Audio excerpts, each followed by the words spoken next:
Hello friends, आज हम देखेंगे vectors, new chapter. It is very important chapter for board syllabus, MST CT and JEE also. ठीक है, तो आज हम देखने वाले हैं बोर्ड सिलेबस वेक्टर्स का। ठीक है, सबसे पहले डेफिनेशन। अब देखो, वी नो दैट जिस फिजिकल क्वांटिटी को डायरेक्शन और मैग्नीट्यूड दोनों रहते हैं उसको बोलते हैं वेक्टर्स, और जिस क्वांटिटी को सिर्फ मैग्नीट्यूड होता है, डायरेक्शन नहीं होता है, उसको बोलते हैं स्केलार। बराबर है। The physical quantity having both direction and magnitude is called the vector, and a physical quantity having only magnitude is called the scalar। ठीक है, ये डेफिनेशन आपको पता है। इसके बाद आएगा representation of vector. Representation of vector. अब यहाँ पे हम वेक्टर को रिप्रेजेंट करने वाले हैं। अब देखो, वी नो दैट वेक्टर को रहते हैं डायरेक्शन और मैग्नीट्यूड दोनों भी। अब देखो, वेक्टर को रिप्रेजेंट करने के लिए पहले हम यहाँ पर लेंगे एक लाइन सेगमेंट। क्या लिया हमने? Line segment. Suppose AB। अब देखो, लाइन सेगमेंट को रहती है length, we can measure the length, and in this case length मतलब वो रहता है मैग्नीट्यूड। लेंथ मतलब क्या रहता है? मैग्नीट्यूड। तो इसका मतलब लाइन सेगमेंट से हमें क्या मिलेगा? मैग्नीट्यूड। उसको रहेगा मैग्नीट्यूड, उसका मतलब क्या? लेंथ। अब हम इस लाइन सेगमेंट को देते हैं डायरेक्शन, तो इसको बोलते हैं डायरेक्टेड लाइन सेगमेंट। इसको बोलते हैं डायरेक्टेड लाइन सेगमेंट। तो आप देखो, इस लाइन सेगमेंट को डायरेक्शन है और साथ में है मैग्नीट्यूड। डायरेक्शन और मैग्नीट्यूड दोनों अगर रहा तो क्या मिलता है? वेक्टर। तो यहाँ पे आपको मिलेगा वेक्टर। तो इसलिए वेक्टर को रिप्रेजेंट करने के लिए हम यहाँ पर लेते हैं डायरेक्टेड लाइन सेगमेंट। वेक्टर को रिप्रेजेंट करने के लिए हम क्या लेते हैं? डायरेक्टेड लाइन सेगमेंट, बिकॉज इसको डायरेक्शन और मैग्नीट्यूड दोनों भी रहते हैं इसलिए। So directed line segment can be used to represent the vector. ठीक है, तो ये हो गया representation of vector.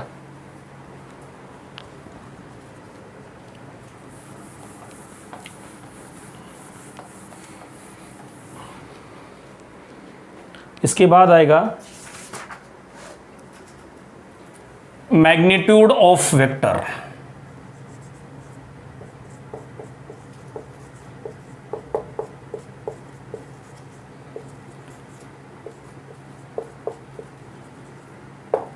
Magnitude of vector. अगर मैं वेक्टर लेता हूं AB, तो इसको लिखते हैं इस तरह से AB बार। वेक्टर क्या मिला? AB बार। और इसका मैग्नीट्यूड वो लिखते हैं ऐसे, mod of AB bar. Mod मतलब मैग्नीट्यूड। तो इस तरह से हम लेते हैं मैग्नीट्यूड ऑफ द वेक्टर। अगर सिंपली हम लेते हैं वेक्टर A बार, तो इसका मैग्नीट्यूड वो रहेगा मॉड ऑफ A बार। ठीक है, सिंपल है। So in this way we can take magnitude of the given vector, right?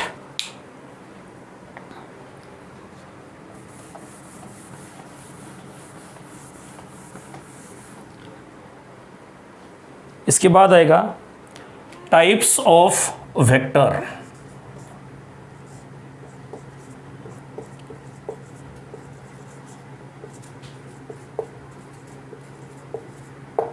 Types of vector, vector के टाइप्स।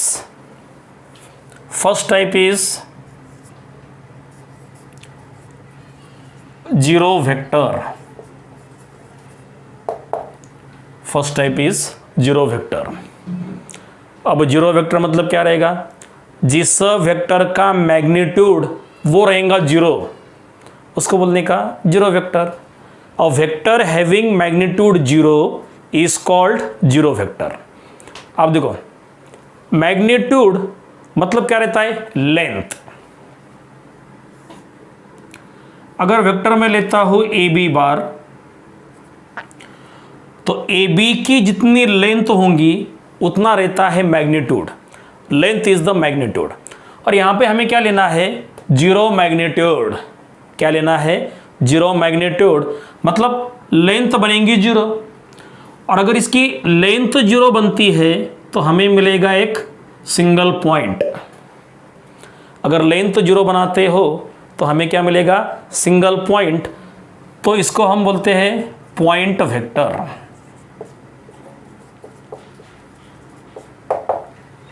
सिंगल पॉइंट मिलता है, so it is also known as point vector.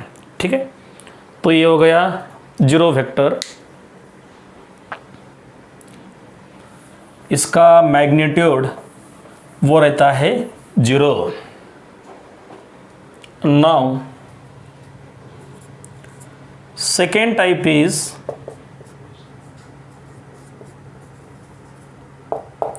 Unit vector.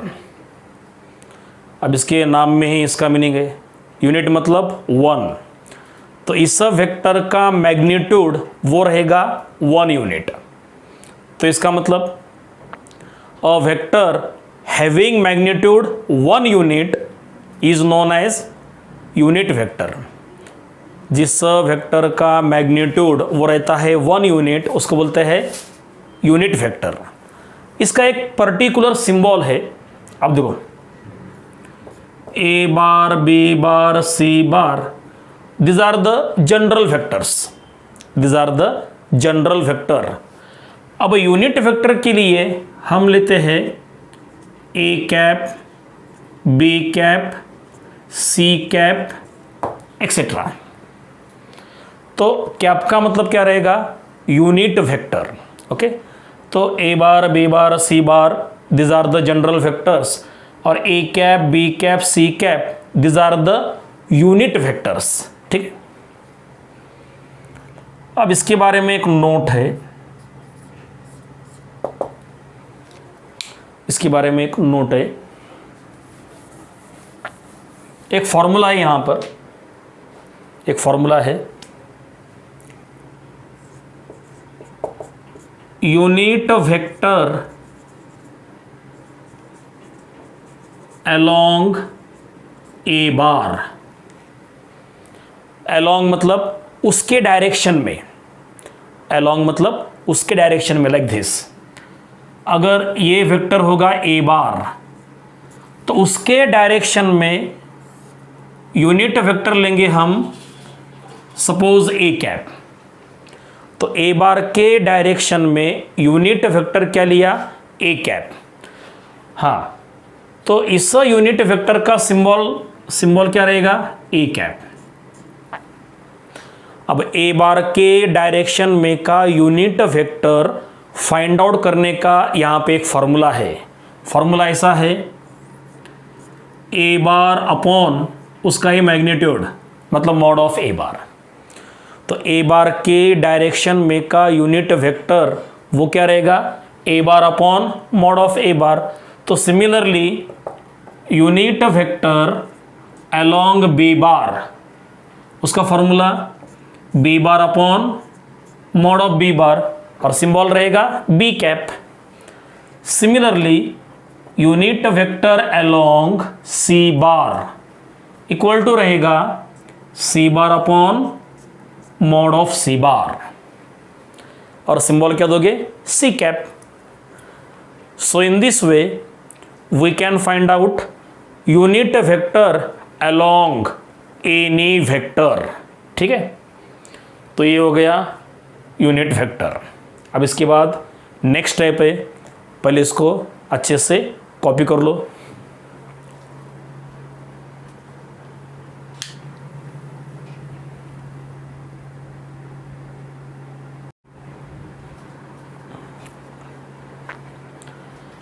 Okay, दो type हो गए। First type थी zero vector, second type थी unit vector. अब उसके बाद आएगा को इनिशियल एंड को टर्मिनल वेक्टर्स। नेक्स्ट इज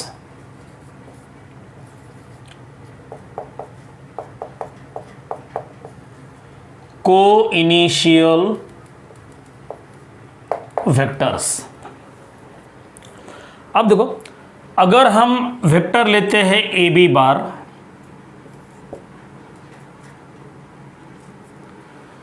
तो देखो एरो की डायरेक्शन इधर है, तो ए को बोलते हैं इनिशियल पॉइंट,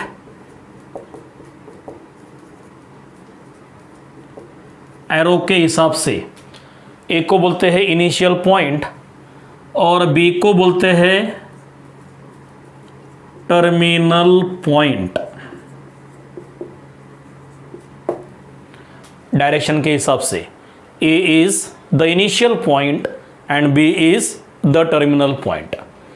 अब हमें देखना है को इनिशियल वेक्टर, मतलब ऐसे वेक्टर्स कि जिनका इनिशियल पॉइंट सेम होगा, लाइक दिस। तो डायरेक्शन या ऐसी है, तो ये इनिशियल पॉइंट, ये टर्मिनल पॉइंट, ये और एक वेक्टर, ये इनिशियल पॉइंट, ये टर्मिनल पॉइंट, और एक vector, this is initial point, this is terminal point. तो देखो इन तीनों वेक्टर में इनिशियल पॉइंट सेम है, तो ऐसे वेक्टर को बोलते हैं को इनिशियल वेक्टर।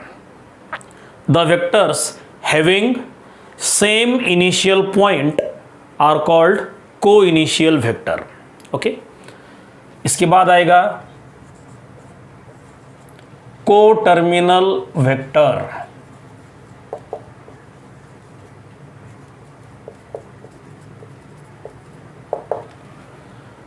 को टर्मिनल, इसमें क्या रहेगा, जितने भी वेक्टर हम यहां पे लेंगे उन सबका टर्मिनल पॉइंट वो रहेगा सेम।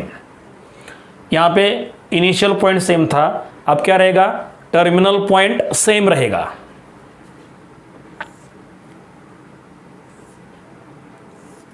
अब देखो ये एरो दिया, तो ये इनिशियल पॉइंट और ये टर्मिनल पॉइंट। अगर एरो ऐसा देते हो, initial point terminal point, arrow ऐसा दिया तो ये रहा इनिशियल पॉइंट, ये रहा टर्मिनल पॉइंट, तो इन तीनों वेक्टर में टर्मिनल पॉइंट सेम है तो इनको बोलते हैं को टर्मिनल वेक्टर्स। तो डेफिनेशन क्या रहेगी, the vectors having same terminal point are called coterminal vectors. Right, coinitial हो गया, को टर्मिनल हो गया। अब इसके बाद आएगा इक्वल वेक्टर्स।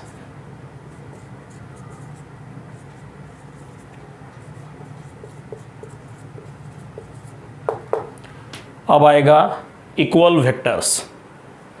अब देखो दो वेक्टर इक्वल कब रहते हैं, यहां पर मैं दो वेक्टर लेता हूं,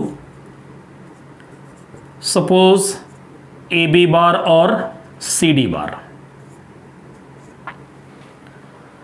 अब इन दो वेक्टर का मैग्नीट्यूड वो रहेगा इक्वल। मैग्नीट्यूड मतलब दोनों की लेंथ, मतलब mod of A B bar equal to क्या रहेगा, मॉड ऑफ सी डी बार।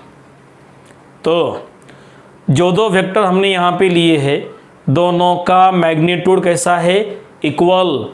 अब मैं काम करता हूं, इन दोनों की डायरेक्शन मैं लेता हूं सेम, इक्वल मैग्नीट्यूड और सेम डायरेक्शन। अगर ऐसा रहा तो वो दो वेक्टर रहते हैं equal. So in this case we can write A B bar equal to C D bar. तो इसका मतलब दो वेक्टर इक्वल बनने के लिए क्या क्या मिलना ज़रूरी है? दोनों का मैग्नीट्यूड इक्वल और डायरेक्शन सेम होनी चाहिए। If two vectors have equal magnitude in a same direction then they are called equal vectors. ठीक है, तो ये हो गया इक्वल वेक्टर्स। अब इसके बाद आएगा नेगेटिव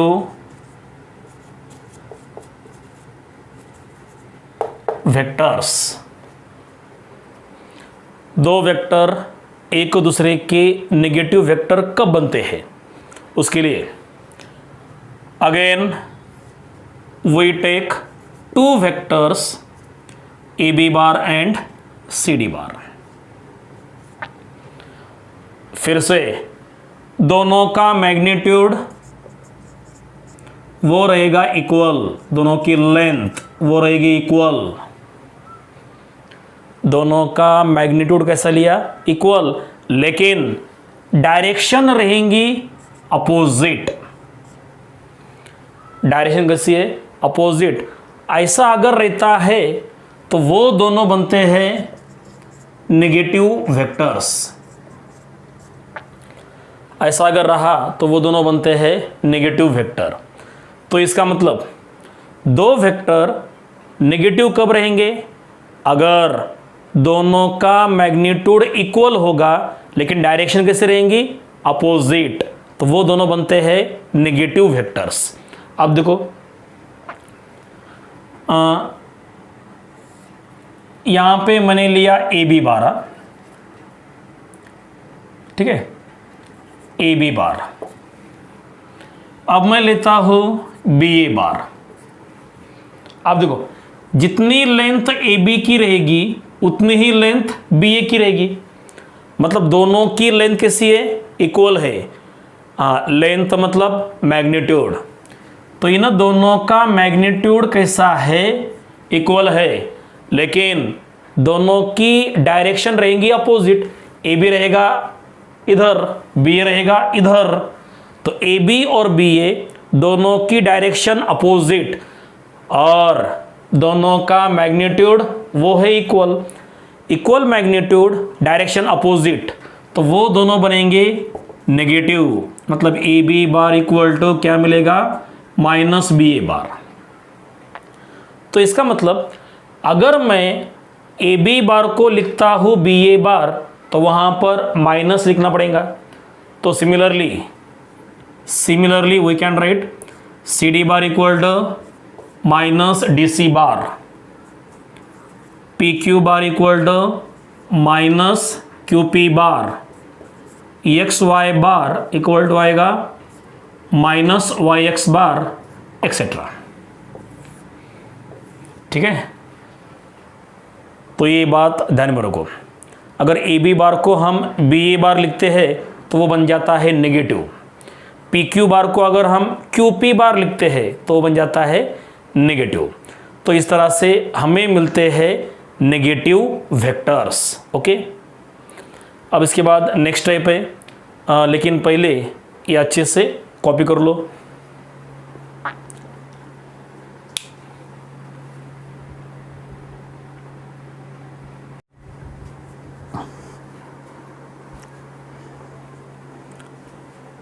ओके, क्या देखा हमने? इक्वल वेक्टर्स और नेगेटिव वेक्टर्स। अब इसके बाद आएगा कोलिनियर वेक्टर्स।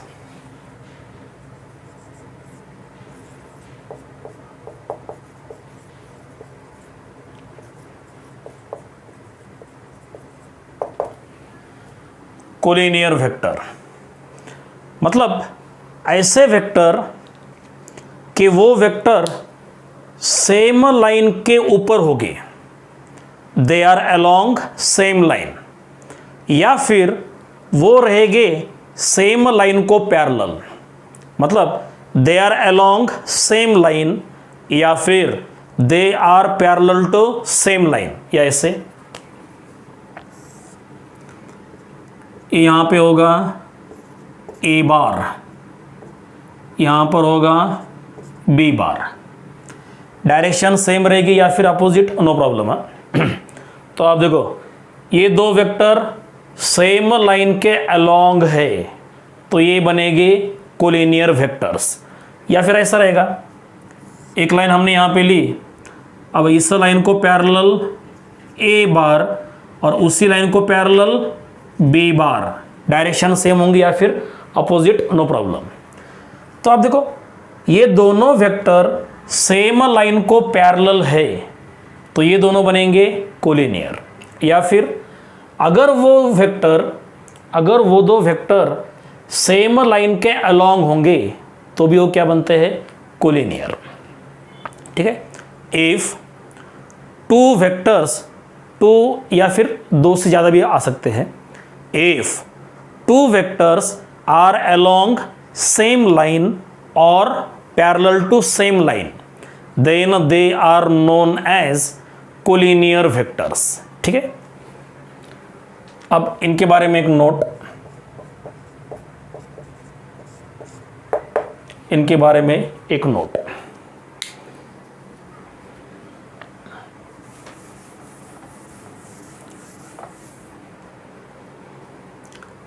अगर ऐसा रहा, if A bar and B bar are collinear, A bar और बी बार कैसे है, कोलिनियर, देन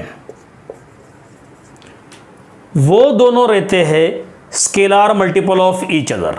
मतलब ए बार इक्वल टू के इंटू बी बार। अब यहां पर के इज अ स्केलर, के इज व्हाट, स्केलर। स्केलर मतलब कांस्टेंट, क्या रहता है, कांस्टेंट। अब देखो अगर ए बार और बी बार दोनों रहते हैं कोलिनियर तो वो दोनों रहते हैं scalar multiple of each other. For example अगर ऐसा रहा, A bar equal to 5 into B bar. अब 5 इज द कांस्टेंट और कांस्टेंट मतलब स्केलर, तो क्या मिल रहा है, A bar is scalar multiple of B bar. और अगर ये दोनों स्केलर मल्टीपल हो गए तो we can write A bar and B bar are collinear. We can write A bar and B bar are collinear. ठीक है। तो इसका मतलब अगर दो वेक्टर स्केलर मल्टीपल होगी तो वो दोनों रहते हैं कोलिनियर। इसको बोलते हैं कंडीशन फॉर कोलिनियरिटी। इसको बोलते हैं कंडीशन फॉर कोलिनियरिटी। क्या बोलने का, कंडीशन फॉर कोलिनियरिटी। अगर दो वेक्टर स्केलर मल्टीपल होगी तो वो दोनों रहते हैं collinear. This is known as condition for collinearity. ठीक है, लिख लो, ये अच्छे से कॉपी कर लो। इसके बाद नेक्स्ट पॉइंट,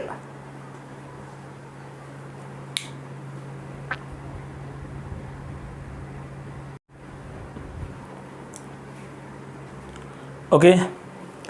क्या देखा हमने, collinear vector and condition for collinearity. अब इसके बाद आएगा फ्री वेक्टर।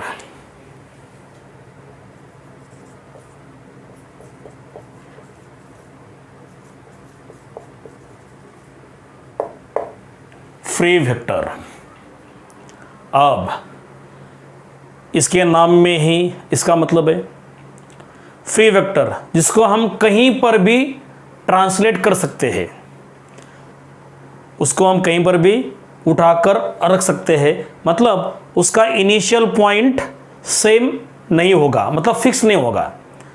इसका इनिशियल पॉइंट फिक्स नहीं रहता है। हाँ, लेकिन डायरेक्शन और मैग्नीट्यूड दोनों रहते हैं सेम, मतलब ऐसा।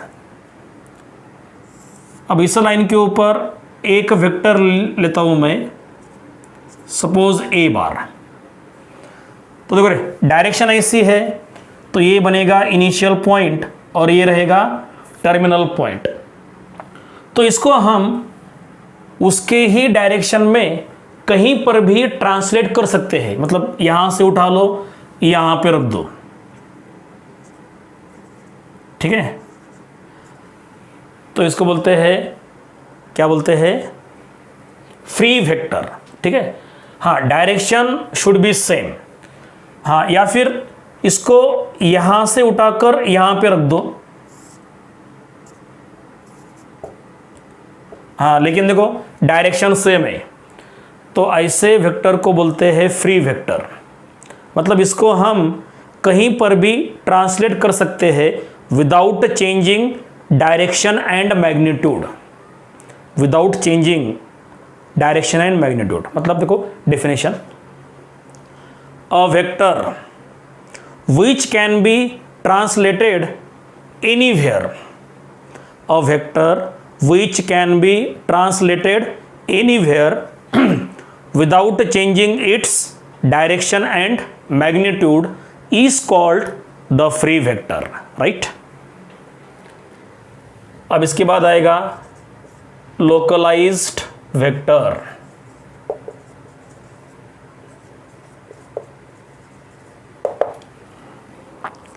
अब देखो फ्री वेक्टर में कैसा था, इनिशियल पॉइंट फिक्स नहीं होता है, उसको हम कहीं पर भी ले जा सकते हैं। लेकिन लोकलाइज वेक्टर में इनिशियल पॉइंट जो रहता है वो रहता है फिक्स, इनिशियल पॉइंट वो रहता है फिक्स, उसको बोलते हैं लोकलाइज वेक्टर। सिंपल है, अगर इनिशियल पॉइंट फिक्स नहीं होगा तो वो रहता है फ्री वेक्टर, और अगर इनिशियल पॉइंट फिक्स रहता है तो उसको बोलते हैं लोकलाइज्ड वेक्टर। सिंपल। हाँ, मतलब a vector whose initial point is fixed is called, क्या बोलते हैं, लोकलाइज्ड वेक्टर। राइट है। अब इसके बाद next point,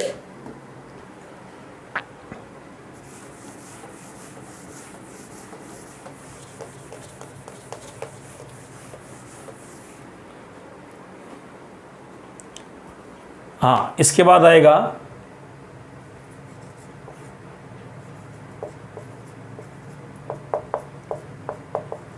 addition of vectors.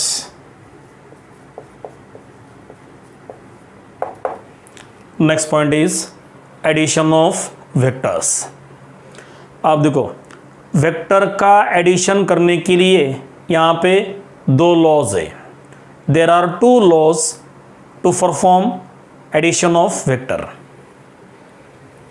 First law is triangle law.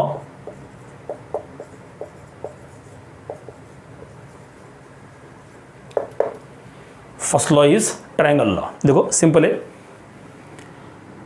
एक ट्रायंगल लेंगे हम यहां पर, suppose ABC। Now suppose AB represents vector A bar, BC represents vector B bar। तो यहां पर third side AC represents A bar plus B bar। So this is the triangle law for vector addition। तो ये कैसा है, अगर triangle के दो साइड के ऊपर दो वेक्टर हम लेते हैं तो ट्रायंगल की third side represents the addition of two vectors. ठीक है, तो AB के ऊपर A बार, BC के ऊपर B बार, तो AC represents A bar plus B बार। ठीक है, अब देखो इस डायग्राम से हमें मिलता है, देखो A बार मतलब AB बार, B बार मतलब BC बार, बराबर है। A बार मतलब AB बार, B बार मतलब BC बार, और दोनों का एडिशन कहां पर है, AC के ऊपर है, तो इक्वल टू क्या आएगा, AC बार। तो यहां पर देखो AB बार और BC बार दोनों में कॉमन पॉइंट कौन सा है, B। कॉमन पॉइंट को निकाल दो तो क्या रहेगा, AC बार, तो इक्वल टू क्या मिला, AC बार। तो सिमिलरली अगर मैं लेता हूं C D bar plus D E bar, क्या करने का, कॉमन पॉइंट निकाल दो, तो क्या रहेगा सी ई बार। अगर मैं लेता हूं P Q bar plus Q R bar, क्या करने का, कॉमन पॉइंट हटा दो, क्या रहेगा P R bar etcetera. So this is triangle law for vector addition. अब इसके बाद है पैरेललोग्राम लॉ। पहले इसको अच्छे से कॉपी कर लो, ठीक है।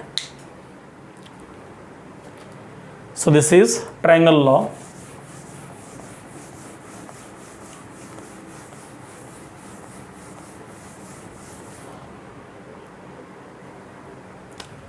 Now second law is parallelogram law.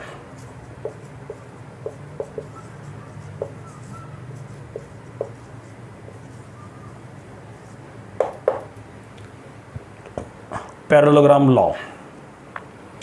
अब यहाँ पे हम लेंगे एक parallelogram. What is this, parallelogram law, opposite sides equal and parallel. अब एक काम करने का, इसके दो एडजेसेंट साइड के ऊपर दो वेक्टर रिप्रेजेंट कर लो। Suppose O A represents A bar and O B represents B bar, यहां पर ले लो सपोज सी। तो क्या किया हमने, इस पैरेललोग्राम के दो एडजेसेंट साइड के ऊपर दो वेक्टर हमने यहां पे लिए। तो आप क्या करने का, जिन दो साइड के ऊपर दो वेक्टर लिए हैं उन दोनों का लेने का कॉमन पॉइंट, और उन दोनों के कॉमन पॉइंट में से पास होने वाला डायगोनल, उन दोनों के कॉमन पॉइंट में से पास होने वाला diagonal represents A bar plus B bar. अब यहां पर और एक डायगोनल है, कौन सा, ए बी, लेकिन वो हमारे काम का नहीं है। डायगोनल कौन सा लेना है, जिन दो साइड के ऊपर दो वेक्टर लिए हैं उन दो साइड के कॉमन पॉइंट में से पास होने वाला diagonal represents the addition of two vectors. Okay, so this is the parallelogram law. From this diagram, अब ए बार मतलब ओ ए बार, बी बार मतलब ओ बी बार, दोनों का एडिशन किसके ऊपर है, ओ सी बार के ऊपर। तो मतलब we can write O A bar plus O B bar equal to क्या आएगा, ओ सी बार। तो सिमिलरली अगर मैं लेता हूं ए सी बार प्लस ए ओ बार, क्या लिया, ए सी बार प्लस ए ओ बार, तो इक्वल टू क्या आएगा, कॉमन पॉइंट में से पास होने वाला डायगोनल, मतलब कौन सा, ए बी बार, राइट है। अगर मैं लेता हूं सी ए bar plus C B bar, सी ए bar plus C B bar, तो इक्वल टू क्या आएगा, कॉमन पॉइंट में से पास होने वाला डायगोनल, मतलब क्या आएगा, सी ओ बार। अगर मैं लेता हूं B C bar plus B O bar, B C bar plus B O bar, तो इक्वल टू क्या आएगा, B A bar etcetera. So this is parallelogram law of vector addition. तो इस तरह से हम वेक्टर का एडिशन कर सकते हैं by using triangle law as well as parallelogram law. ठीक है, पहले ये अच्छे से कॉपी कर लो, इसके बाद आएगा नेक्स्ट पॉइंट।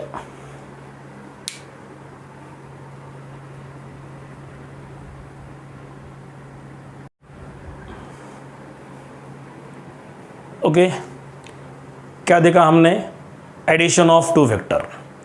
अब इसके बाद आएगा कोप्लानर वेक्टर्स।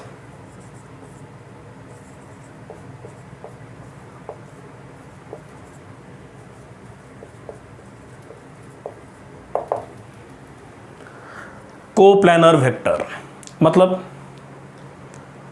अगर गिवन वेक्टर सेम प्लेन में होगी या फिर सेम प्लेन को पैरेलल होगी तो उनको बोलते हैं coplanar vector. They lie in same plane और they are parallel to same plane. इस तरह से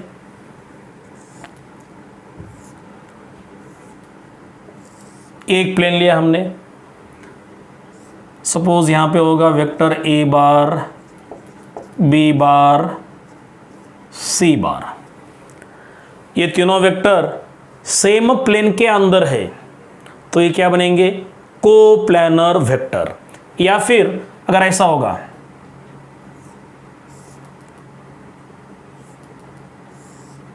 ये एक प्लेन है और इस प्लेन को A bar is parallel, B bar is parallel और सी बार, डी बार, कितने भी लो, अगर ये वेक्टर सेम प्लेन को पैरेलल होगी तो ये क्या बनते हैं, कोप्लानर। ठीक है, तो इसका मतलब if given vectors lie in the same plane और they are parallel to same plane then they are called coplanar vectors। ठीक है,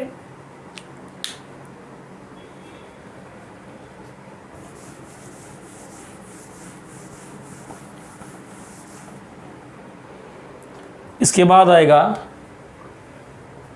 linear combination of vectors.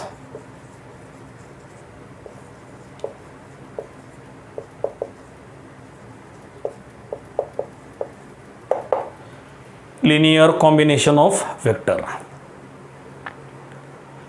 Vectors का लीनियर कॉम्बिनेशन।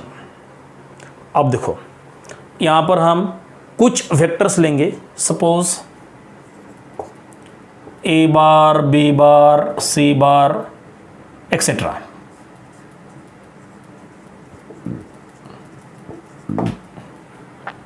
ए बार, बी बार, सी बार, D बार, ई बार, कितने भी आएंगे, this are the vector.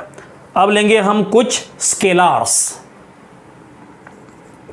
X, Y, Z etcetera. ये क्या है, scalars. A bar, B bar, C bar, this are the vectors, X, Y, Z, this are the scalars. अब इनको हम यहां पर मल्टीप्लाई करेंगे, स्केलार मल्टीप्लिकेशन बोलते हैं इसको। एक्स ए बार, अब ले लो plus Y B bar plus Z C bar. क्या किया, X A bar plus Y B bar plus Z C bar. अब ये जो कॉम्बिनेशन है, इस सब कॉम्बिनेशन को बोलते हैं linear combination. This combination is called linear combination.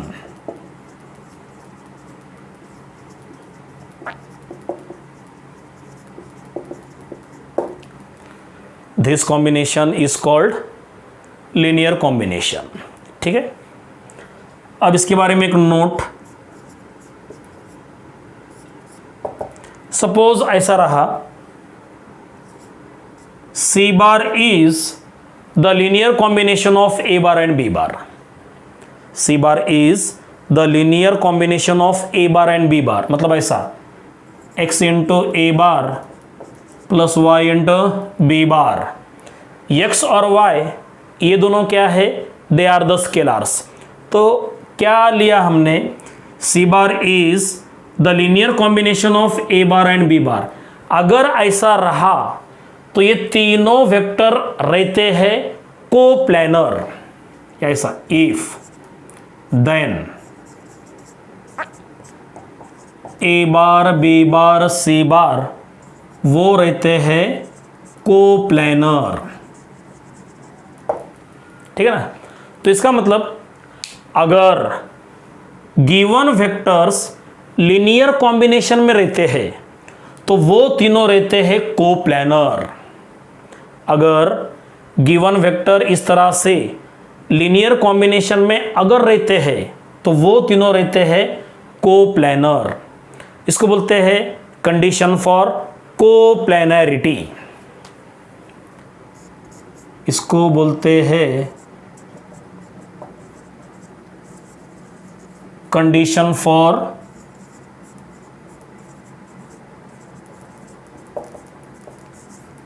कोप्लैनरिटी। ठीक है, तो ये हो गया linear combination and condition for coplanarity. तो कंडीशन फॉर कोप्लैनरिटी क्या है?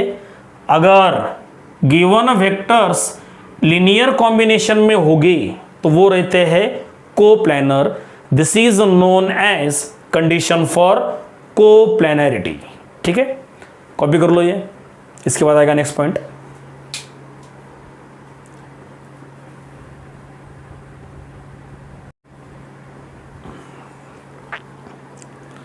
Okay, now next point.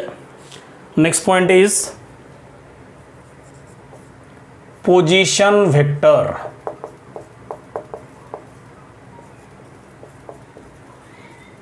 Next point is position vector.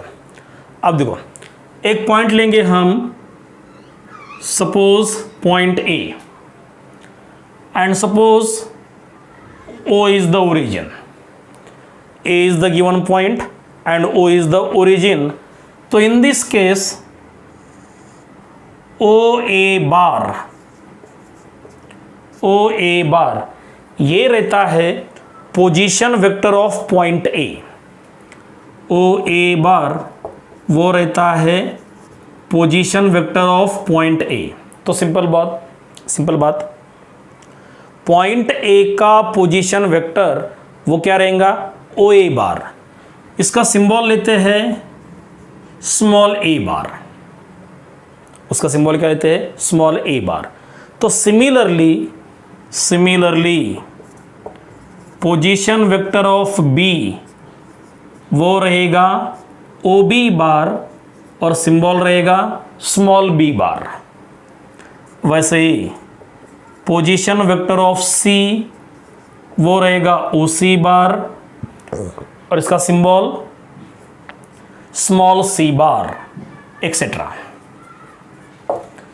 तो इस तरह से मिलता है पोजीशन वेक्टर। अब इसके बारे में नोट्स,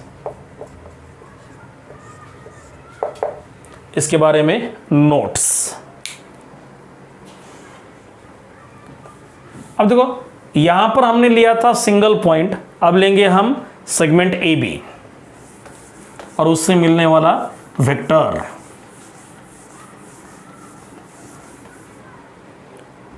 अगर मैं ऐसा लेता हूं सेगमेंट AB और वहां पर मिलने वाला वेक्टर AB बार, A को बोलते हैं इनिशियल पॉइंट, B को बोलते हैं terminal point. So in this case AB bar equal to रहता है position vector of terminal point minus position vector of initial point. क्या लेने का? Position vector of terminal point minus position vector of initial point. ठीक है, therefore AB bar equal to, आप देखो point B का पोजीशन वेक्टर वो क्या रहेगा? OB bar minus point A का पोजीशन वेक्टर वो रहेगा OA bar. Therefore AB bar equal to, now we know that OB bar का सिंबल क्या लेते हैं? स्मॉल b बार, और OA बार का सिंबल लेते हैं स्मॉल a बार। तो directly we can write AB bar equal to small b bar minus small a bar. तो सिमिलरली CD बार डायरेक्टली क्या आएगा? D bar minus C bar, terminal point minus initial point. PQ bar equal to आएगा Q bar minus P bar. XY bar equal to आएगा Y bar minus X bar, etcetera. ठीक है, so this is the first note about the position vector, right. Copy कर लो ये अच्छे से, ठीक से कॉपी कर लो। Okay,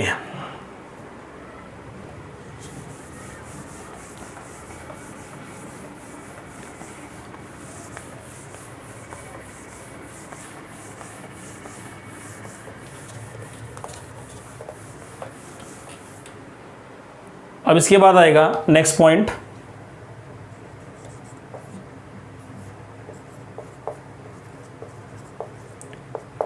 vectors in three dimensional geometry.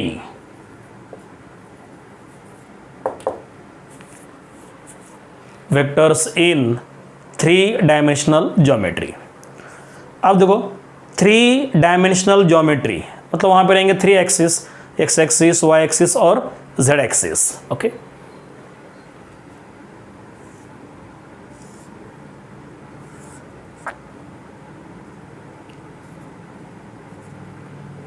This is X axis, ये Y axis, Z axis. Symbol है, यहाँ पे एक्स एक्सिस लो, यहाँ पे वाई एक्सिस, यहाँ पे जेड एक्सिस, ऐसा भी ले सकते हो, नो प्रॉब्लम। ठीक है, अब एक काम करेंगे हम, सपोज एक्स एक्सिस के अलोंग, अलोंग मतलब डायरेक्शन में, एक्स एक्सिस के अलोंग वहां पर होगा unit vector I cap, Y axis के अलोंग वहां पर होगा यूनिट वेक्टर जी कैप, और जेड एक्सिस के अलोंग वहां पे होगा यूनिट वेक्टर के कैप। तो I cap, J cap and K cap, ये तीनों क्या है, they are the unit vectors, they are the unit vectors along coordinate access. तो इनको बोलते हैं बेसिक वेक्टर्स, इनको बोलते हैं बेसिक वेक्टर्स।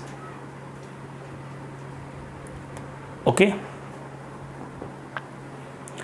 तो I cap, J cap, K cap, इनको बोलते हैं बेसिक वेक्टर्स।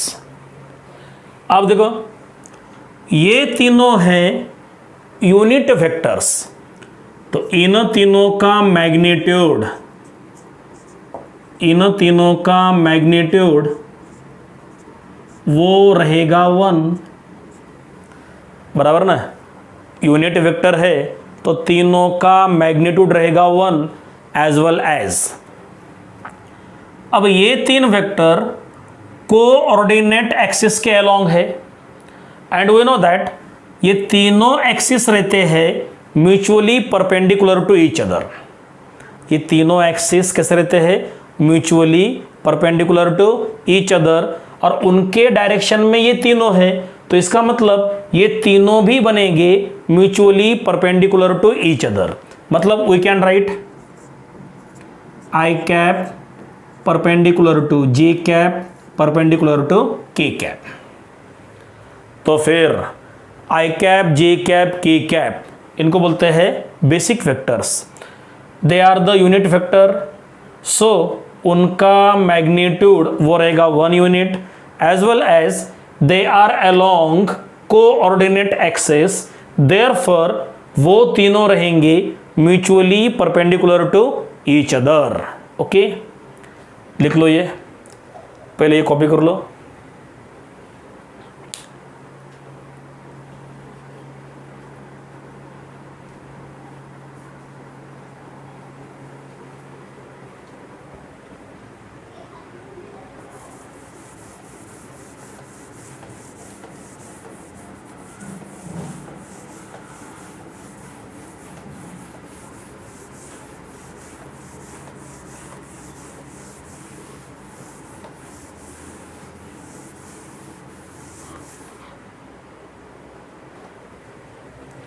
ओके, इसके बाद अब हम लेंगे position vector in 3 dimensional geometry. Suppose point A होगा coordinates X Y Z, point A के कोऑर्डिनेट क्या लिए एक्स वाई जेड। तो अब position vector of point A वो क्या रहता है, small A bar equal to रहता है, क्या करने का देखो, X into I cap plus Y into J cap plus Z into K cap. इस तरह से एक्स कोऑर्डिनेट, वाई कोऑर्डिनेट और जेड कोऑर्डिनेट तीनों को क्या करने का, आई जे के से मल्टीप्लाई करके उनका लेने का सम, इस तरह से मिलता है position vector of given point. अब इसका हम लेंगे मैग्नीट्यूड, मतलब मॉड ऑफ ए बार। क्या करने का देखो, इसका मैग्नीट्यूड लेते वक्त वहां पे लेने का स्क्वायर रूट, क्या लेने का, स्क्वायर रूट, और इसके अंदर लेते हैं X square plus Y square plus Z square. तो इस तरह से हमें मिलता है गिवन पॉइंट का पोजीशन वेक्टर और उसका मैग्नीट्यूड। फॉर एग्जांपल अगर ऐसा रहा, ए के कोऑर्डिनेट 2, -3 एंड 5, तो आप डायरेक्टली ए का पोजीशन वेक्टर मतलब small A bar equal to क्या मिलेगा फिर, 2i cap -3j cap plus 5k cap. तो ये मिला पॉइंट ए का पोजीशन वेक्टर। अब इसका लेने का मैग्नीट्यूड, इसका मैग्नीट्यूड क्या करने का, स्क्वायर रूट ऑफ 2 का स्क्वायर 4, -3 का स्क्वायर प्लस 9 और 5 का स्क्वायर 25। कितना आएगा ये, 25 प्लस 9 34 प्लस 4 38।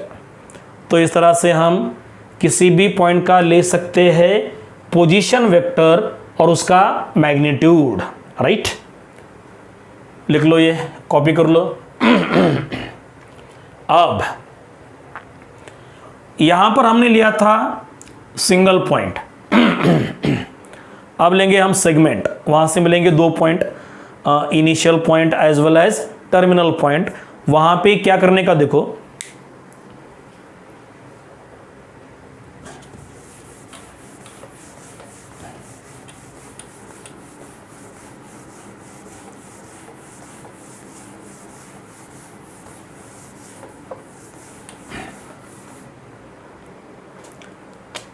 देखो रे, वेक्टर लेता हूं मैं A B 12, A is the initial point, B is terminal point. Suppose initial point के कोऑर्डिनेट्स वो होंगे x1 y1 z1 और टर्मिनल पॉइंट के कोऑर्डिनेट्स वो होंगे x2 y2 and z2। Now we know that AB bar equal to रहता है B bar minus A bar. Definition, AB bar equal to क्या रहता है, B bar minus A bar, terminal point minus initial point. तो अब यहां पे क्या करने का देखो, B बार में से A बार को माइनस करना है ना, तो ऐसा आएगा x2 minus x1 into I cap plus y2 minus y1 into J cap plus z2 minus z1 into में आएगा k cap, x2 minus x1 into I cap plus y2 minus y1 into J cap plus z2 minus z1 into में आएगा की cap. तो ये मिला ए B bar का expression. अब हम इसका लेंगे मैग्नीट्यूड। इसका मैग्नीट्यूड क्या करने का, आई जे के तीनों के लेने के कोएफिशिएंट्स और उनका स्क्वायर, उनका सम। इस तरह से x2 minus x1 whole square plus y2 minus y1 whole square plus z2 minus z1 whole square. तो इस तरह से हम ले सकते हैं ए बी बार का मैग्नीट्यूड। लिख लो, ये कॉपी कर लो। अब इसका एग्जाम्पल,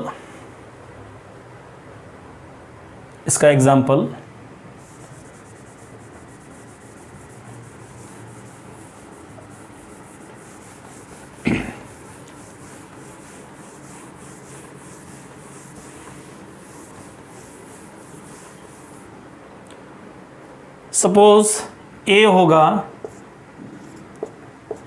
213 और बी होगा सपोज 3 -4 6 कोऑर्डिनेट्स।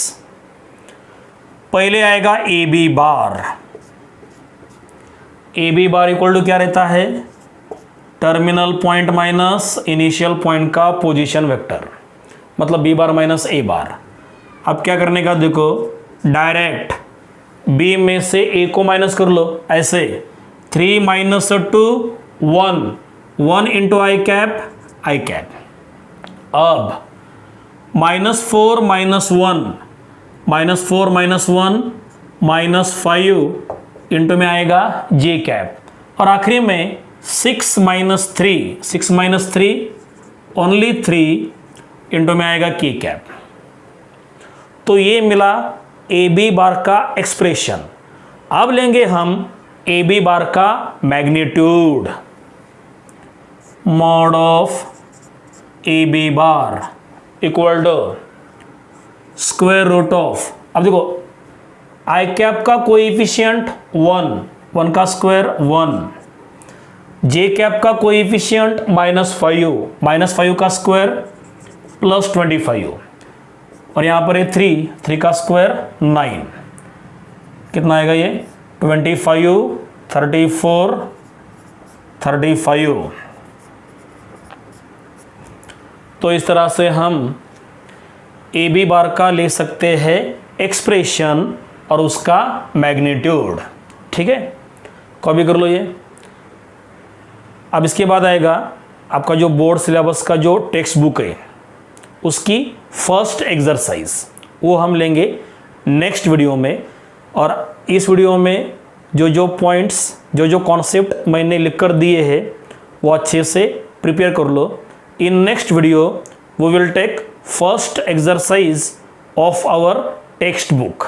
ओके, चलो मिलते हैं नेक्स्ट वीडियो में। चलो बाय।